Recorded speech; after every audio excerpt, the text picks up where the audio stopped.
भारतीय संविधान में चित्र व लेखन कला। भारत का संविधान दुनिया का सबसे बेहतरीन, लंबा व लिखित दस्तावेज है जो देश के लोकतांत्रिक ताने बाने की रीढ़ है। ये पूरे देश की विविधता को संरक्षण प्रदान करके एकता व सद्भाव को बढ़ावा देता है। हमारे संविधान निर्माताओं ने देश की अद्भुत विविधता से ओतप्रोत संस्कृति को संपूर्ण सम्मान देते हुए पुरातन काल से चले आ रहे जीवन मूल्यों को भी महत्व दिया है। प्रस्तावना संविधान की आत्मा है, जिसमें संप्रभुता, लोकतंत्र, न्याय, स्वतंत्रता, समानता व बंधुत्व आदि मूल्यों पर विशेष ध्यान दिया गया है।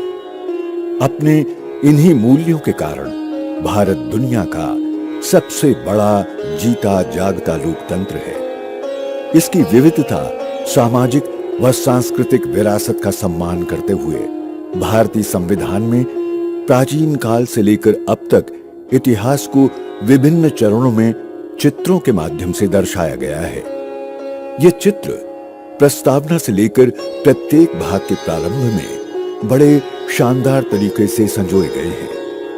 वैसे सभ्यताओं के इतिहास में चित्रों के माध्यम से संदेश देना कोई नई बात नहीं है, क्योंकि चित्र संदेश को प्रेषित करने का सरल व आकर्षक तरीका है। शायद यही कारण रहा होगा 26 नवंबर सन 1949 को पारित संविधान को हर तरह से अद्वितीय बनाने के लिए इसके चर्म पत्रों पर हस्तलेखन व सभी पृष्ठों को सजाने का भी निर्णय हुआ।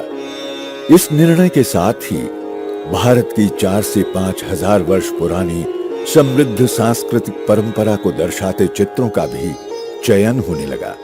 इन चित्रों के माध्यम से विभिन्न दृष्टांतों को प्रस्तुत करने के लिए शांति निकेतन के आचार्य नंदलाल बोस तथा उनके साथी कुशल कलाकारों के दल को ये कार्य सौंपा गया।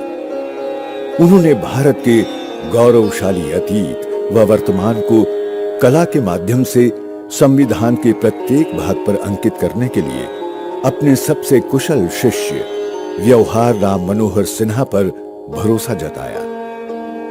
सचमुच हमारे संविधान में उकेरी गई कलाकृतियां हमारी सांस्कृतिक धरोहर का ही प्रदर्शन है।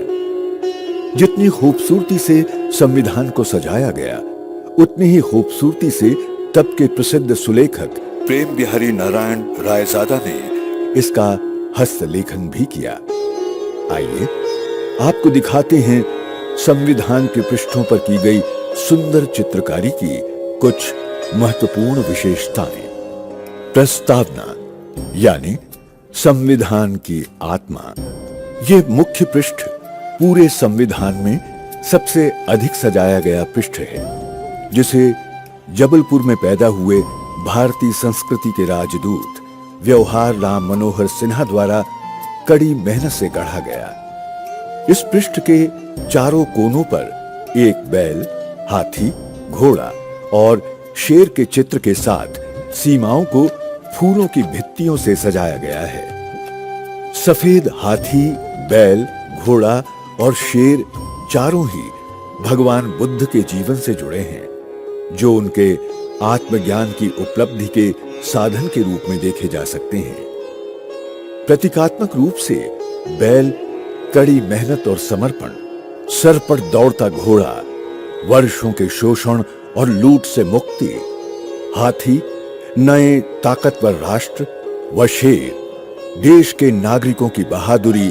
और साम्राज्यवाद की जंजीरों के टूटने का प्रतीक है। संविधान के प्रथम भाग संघ और इसके राज्य में भारत की प्राचीन सिंधु घाटी सभ्यता के एक प्रमुख चिन्ह का चित्रण किया गया है, जो कि उस सभ्यता की एक मोहर है। जेबू बैल वाली ये मोहर उस समय की सभ्यता की शक्ति को दर्शाती है। इस भाग पर इसे दर्शाना एक शक्तिशाली देश के उदय का प्रतीक है। जेबू बैल एक शक्तिशाली जानवर होने के साथ साथ अत्यधिक उपयोगी, सरलता से उपलब्ध होने वाला व उच्च प्रतिरक्षा प्रणाली वाला जानवर है। संविधान लागू होने के साथ नव उदित भारत के लिए यह मोहर शक्ति, एकता, सद्भाव व समस्याओं के प्रति मजबूत प्रतिरक्षा प्रणाली का प्रतीक है। संविधान का भाग 2 नागरिकता है, जिस पर आसाम प्रांत के वैदिक गुरुकुलों का वनों सहित चित्रण है, जो प्राचीन काल से ही ज्ञान प्राप्ति के पवित्र केंद्र रहे हैं और भारतीय सांस्कृतिक परंपरा में समानता के अभूतपूर्व उदाहरण भी। यहाँ के आचार्य छात्रों के सामाजिक स्तर को दरकिनार कर सबको एक समान दर्जा देते आए हैं। इस भाग पर यह चित्र भारतीय गणतंत्र को एक विशाल गुरुकुल की तरह दर्शाता है, जिसके समस्त नागरिकों के संविधान प्रदत्त अधिकार समान हैं। विविधता में एकता का ये अभूतपूर्व व अद्भुत उदाहरण है।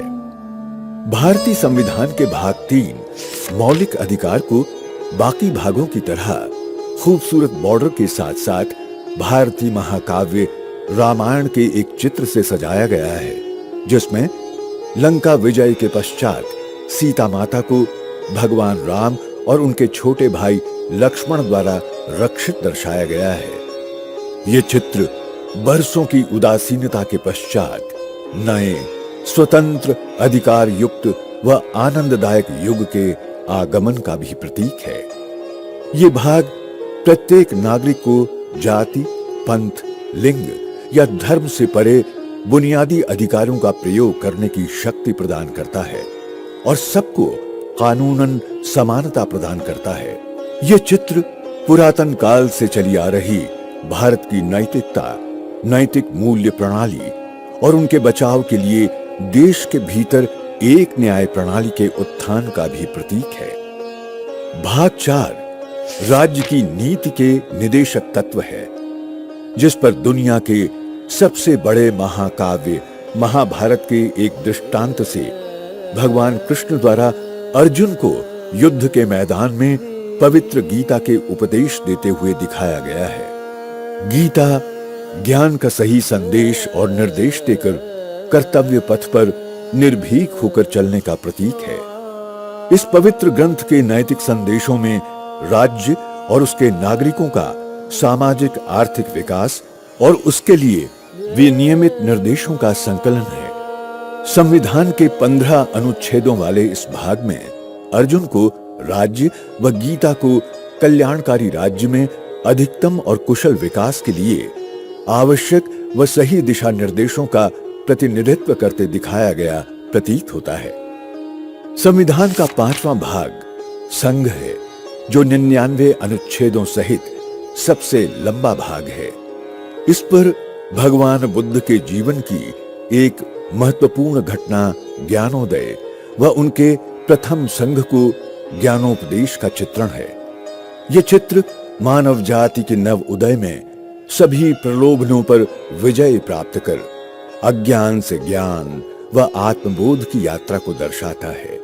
यह चित्र संघ, उसके दायित्व, उसमें निहित शक्तियों व लोगों की अपेक्षाओं का भी प्रतीक है, जो इस बात पर बल देता है कि सामूहिक भलाई के लिए संघ को सही शासन का अभ्यास करना चाहिए।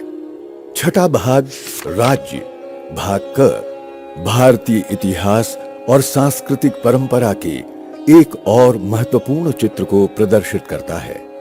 भगवान महावीर जैन धर्म के संस्थापक, 24वें तीर्थंकर और पार्श्वनाथ के आध्यात्मिक उत्तराधिकारी हैं। उनका यह चित्र सांसारिक मोह का त्याग, तपस्या, आध्यात्मिक जागृति, ज्ञान, अहिंसा और सर्वज्ञता के माध्यम से शरीर में व्याप्त वासनाओं व इसके अंगों पर नियंत्रण करके मानव को पीड़ा मुक्त कर मोक्ष प्राप्ति का प्रतीक है। इस भाग में वर्णित राज्य की कार्यपालिका, विधायिका और न्यायपालिका की संरचना, शक्ति और कार्यों पर यह चित्र सटीक बैठता है। 7वें भाग में पहली अनुसूची के भाग ख के राज्य और वे रियासतें शामिल थीं, जिनको राष्ट्रपति द्वारा नियुक्त राज प्रमुखों द्वारा शासित किया गया था। इस भाग को 7वें संविधान संशोधन अधिनियम 1956 की धारा 29 और अनुसूची द्वारा निरस्त कर दिया गया। भाग 7 में सम्राट अशोक द्वारा बौद्ध धर्म के विचारों और सिद्धांतों को फैलाने का दृश्य दर्शाया गया है। सम्राट अशोक ने अपने गुरु चाणक्य के कुशल परामर्श से आज के ईरान से लेकर पूरे भारतीय उपमहाद्वीप तक एक विशाल साम्राज्य पर शासन किया। कलिंग युद्ध के परिणाम स्वरूप होने वाले दुख और हृदय परिवर्तन के कारण उन्होंने अपनी समस्त सांसारिक संपत्ति को त्याग दिया और स्वयं को बौद्ध धर्म को समर्पित कर दिया। ये रियासतों को युद्ध और विनाश से मुक्त किए जाने का प्रतीक है, जिसमें सम्राट ने राज प्रमुखों का प्रतिनिधित्व किया। भारतीय संविधान के भाग 8 संघ राज्य क्षेत्र में गुप्तकालीन कला और इसके कालांतर में विकास के चित्र शामिल हैं। गुप्त काल को आमतौर पर सभी प्रमुख धार्मिक समूहों के लिए उत्तर भारतीय कला का शिखर व स्वर्ण युग माना जाता है। इस अवधि में हिंदू कला में प्रतिष्ठित नक्काशीदार पत्थर से देव मूर्तियां बनी, जबकि बुद्ध आकृति और जैन तीर्थंकर की मूर्तियां बड़े पैमाने पर बनी। ये विशिष्ट तथा गतिशील कला शैली केंद्र शासित प्रदेशों, विशेष रूप से नई दिल्ली और इसके प्रशासन और विनियमन के महत्व का प्रतीक है। भारतीय संविधान का भाग 9 पंचायत, नगरपालिकाएं व सहकारी सोसाइटियां में महान सम्राट विक्रमादित्य के दरबार के दृश्य का चित्रण किया गया है, जिसमें नृत्य करती हुई नर्तकियों के चारों ओर राजाओं का घेरा है। यह चित्र कलात्मक दृष्टि से अत्यंत श्रेष्ठ है। इसके साथ साथ हाथ में धनुष बाण लिए सीमाओं पर जटिल योद्धा की मोहर भी है। सम्राट विक्रमादित्य अपनी उदारता, साहस और विद्वानों के संरक्षण के लिए जाने जाते थे। यह चित्र उनके शासनकाल की अदालत की खुशहाल स्थिति को दर्शाता है। नवरत्न या 9 रत्न सम्राट के दरबार में 9 असाधारण विद्वानों का एक समूह था, जिसमें बुद्धिमानी भरे निर्णय लेने की अद्भुत क्षमता थी। विक्रमादित्य के शासनकाल में पंचायत और नगरपालिका को अति समृद्ध कर दिया गया था। इसलिए भाग 9 में यह चित्र राज्य, राजा, पंचायत, नगरपालिका व नगर निकाय की समृद्धि का प्रतीक है। भारतीय संविधान के भाग 10 में अनुसूचित और जनजातीय क्षेत्र है, जिस पर गुप्तकालीन नालंदा विश्वविद्यालय की मोहर चित्रित की गई है। मोहर पर देवनागरी लिपि में नालंदा विश्वविद्यालय लिखा हुआ है, जो दुनिया के सबसे प्राचीन विश्वविद्यालयों तथा श्रद्धेय बौद्ध मठ में से एक है। प्राचीन मगध राज्य में यह शिक्षा का एक प्रसिद्ध, प्रतिष्ठित व महत्वपूर्ण केंद्र था, जिसने भारत को एक महान शक्ति के रूप में उभारने के लिए अपना योगदान दिया। नालंदा विश्वविद्यालय जन कल्याण के लिए जाना जाता था, जिसमें दुनिया भर के छात्रों ने देश की सांस्कृतिक रूप से समृद्ध स्वदेशी जनजातियों को न केवल एकजुट किया, बल्कि उनके लिए कल्याणकारी योजनाएं भी बनाई। यह चित्र शिक्षा व कारगर योजना के माध्यम से सामाजिक आर्थिक रूप से पिछड़े लोगों के सशक्तिकरण का प्रतीक है। भाग 11 संघ और राज्यों के बीच संबंध है, जिसमें मध्यकालीन भारत के उड़ीसा राज्य की मूर्ति कला को जगह दी गई है। इस चित्र में 2 पुरुषों को एक भारी सजावट वाले घोड़े के बगल में देखा जा सकता है, जिनमें से एक व्यक्ति घोड़े के पास एक तीर के साथ खड़ा है तथा दूसरा धनुष पकड़े हुए घोड़े के चरणों में दिखाया गया है। तीनों के चेहरे पर प्रशंसा के भाव हैं। यहां दोनों व्यक्ति राज्य और संघ के प्रतीक हैं तथा घोड़ा राष्ट्र का प्रतीक है। तस्वीर इस विचार पर बल देती है कि राज्य और संघ को देश के सुचारू कामकाज के लिए सही निर्णय द्वारा सामंजस्य और इसकी पालना करने की आवश्यकता है। भाग 12 जो कि वित्त, संपत्ति, संविदाएं और वाद है, इसमें नटराज की नृत्य अवस्था की छवि को भ्रम के प्रतीक एक बौने व्यक्ति को रौंदते हुए दर्शाया गया है। इस छवि का उपयोग धन और संपत्ति के भौतिक गुणों के साथ उत्पन्न होने वाले किसी भी लालच या स्वार्थ को ध्वस्त करने के लिए किया जाता है। इस अवस्था के 4 चक्र वित्त, संपत्ति, अनुबंध व कानूनी दांव पेंच के प्रतीक हैं। ये चित्र निष्पक्षता, शक्ति, स्थिरता एवं दुर्गुणों के निरोध का प्रतीक है। भाग 13 भारत राज्य क्षेत्र के भीतर व्यापार, वाणिज्य और समागम है, जिस पर महाबलीपुरम के राजा भागीरथ की तपस्या और ऐतिहासिक व पवित्र देवी गंगा नदी के अवतरण के दृश्य हैं। कालखंड के हिसाब से ये दृश्य अब तक बने क्रम को तोड़ता है, तो भी ये प्रासंगिक है। गंगा भारत की जीवन रेखा है, जो लगभग 1/3 जनसंख्या का मां की भांति पोषण करती है तथा जिसके तट पर कई प्रांत व राजधानियां स्थित हैं। ये नदी प्राचीन काल से व्यापार का भी एक महत्वपूर्ण माध्यम रही है, जिसकी भूमिका का वर्णन प्राचीन ग्रीक यात्री मेगास्थनीज ने भी किया है। इस भाग की विषय वस्तु व इस पर अंकित चित्र में वास्तव में गहन संबंध है।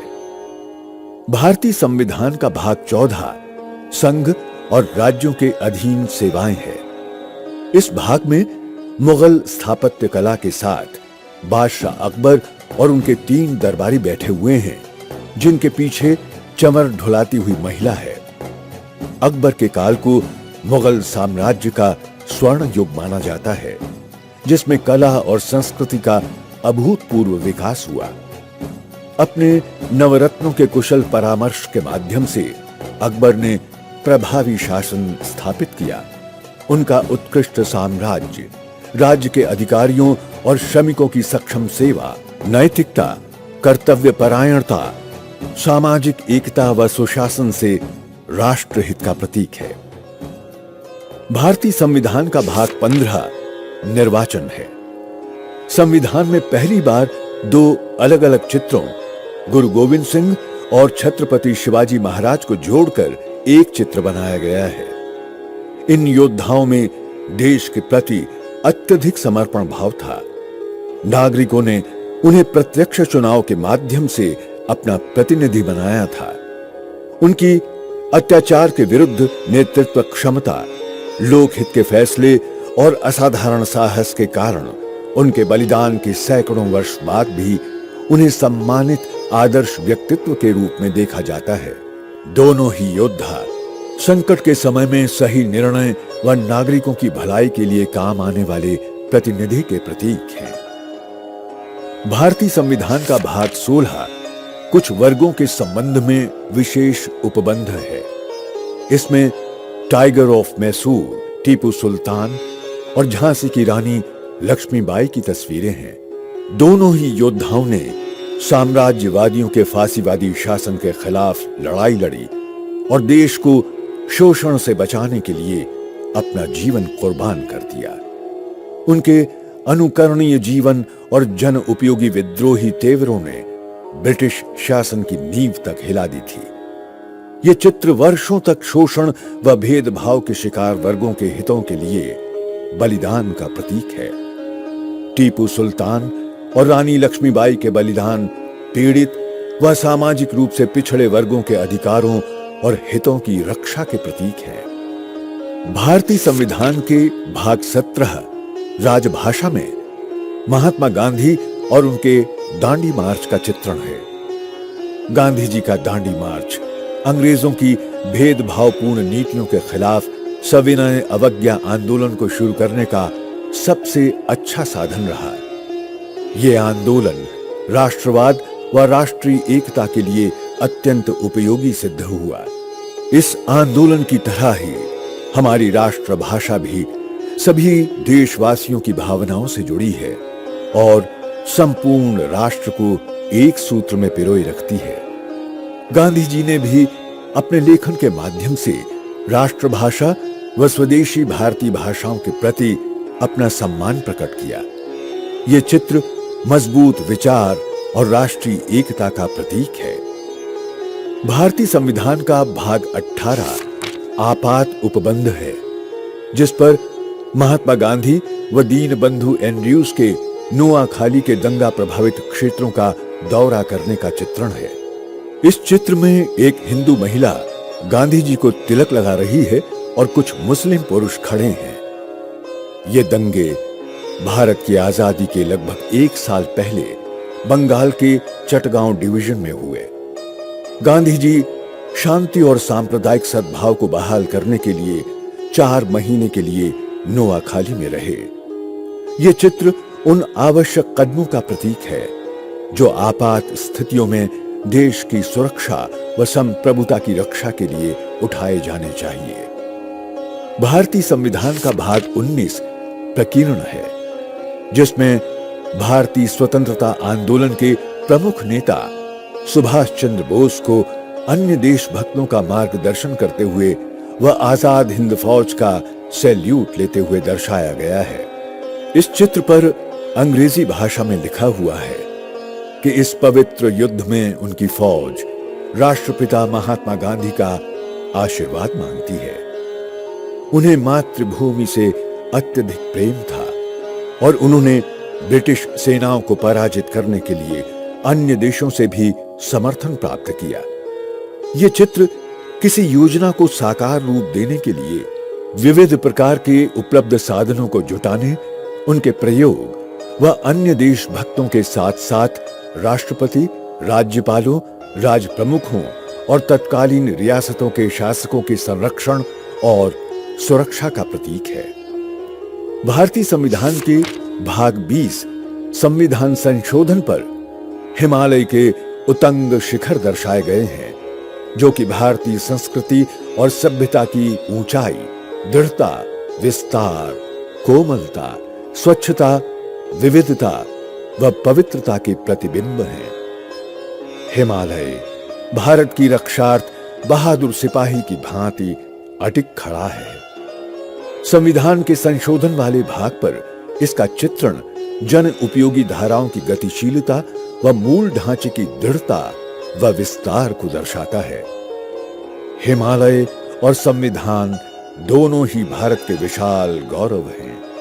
ये चित्र अमर कवि जयशंकर प्रसाद की देशभक्तिपूर्ण कविता में वर्णित मनोभावों को व्यक्त करता है, जिसमें कहा गया है, हिमाद्रि तुंग शुंग से प्रबुद्ध शुद्ध भारती, स्वयं प्रभा समुज्ज्वला स्वतंत्रता पुकारती। अमर्त्य वीर पुत्र हो दृढ़ प्रतिज्ञ सोच लो, प्रशस्त पुण्य पंथ है, बढ़े चलो बढ़े चलो। भारतीय संविधान का भाग 21 अस्थायी, संक्रमणकालीन और विशेष उपबंध है, जिसमें रेगिस्तान में ऊंट की पीठ पर यात्रा करने वाले लोगों के काफिले का चित्रण है। भारत के राज्यों में जलवायु भिन्नता के कारण अस्थायी प्रवास होते हैं। मौसम के संक्रमण काल में इस प्रकार के प्रवास विपरीत परिस्थितियों का आसानी से मुकाबला करने हेतु किए जाते हैं। इस भाग में कुछ राज्यों को प्रदान किए गए अस्थायी, संक्रमणकालीन व विशेष उपबंध के साथ ये चित्र प्रासंगिक है। 22वां व अंतिम भाग, संक्षिप्त नाम प्रारंभ, हिंदी में प्राधिकृत पाठ और निरसन है। इसमें समुद्री जहाज व लहरों का चित्रण है, जो हमारे गौरवशाली सामुद्रिक विस्तार और हमारी यात्राओं का प्रतीक है। किसी समय भारत बर्मा यानी आज के म्यांमार, इंडोनेशिया, मलय जैसे द्वीपों पर अपना अधिकार रखता था। यह चित्र इस बात का भी प्रतीक है कि आतताइयों और आक्रांताओं द्वारा पैदा की गई विभिन्न प्रकार की विपरीत लहरों के बीच फंसने के बाद भी भारत माता का जहाज एकता और सद्भाव की अपने चिर परिचित शक्ति के साथ अविचलित खड़ा रहा।